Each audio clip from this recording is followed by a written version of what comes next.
Make me look like a sword, Isla had told the starling tailor, Leto, one that's more blood than blade.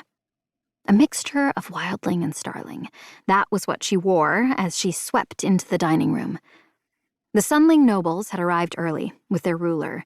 They were already seated when Isla walked through the doors, and when their eyes went straight to her, sharp and hungry, she had the unnerving feeling of being the very thing they had come to pick at and consume. Before, she might have cowered under their scrutiny, but now she strode to the table like she didn't notice. What could anyone on this island do or say to her that they hadn't already done? Moonling nobles had tried to assassinate her. The others had already judged her down to the bone.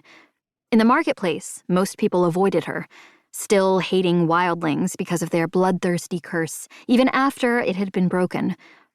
Her new red, metal-woven dress whispered against the smooth floor, feeling almost like chainmail, fighting against the silence shrinking the room.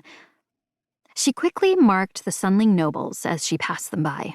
A man with long, golden hair tied into a braid and dark skin, wearing a solemn expression.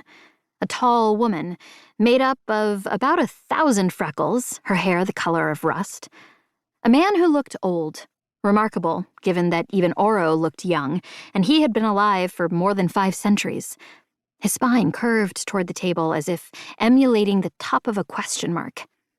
He smiled at her, light skin crinkling, but it tipped more toward amused than friendly. Oro sat at the head of the table, and he was also watching. The king would have looked exactly like he did at the beginning of the centennial, at that first dinner, if not for his eyes. Back then, his eyes had been hollow as honeycomb. Now, they burned right through her with an intensity that made any previous thoughts unspool around her. He almost imperceptibly traced her with his gaze.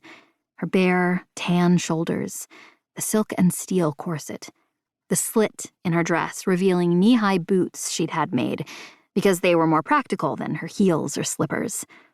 Her long brown hair with tiny red flowers woven through the ends. She watched him back for just a second. His broad shoulders, golden hair, the sharp panes of his smooth face,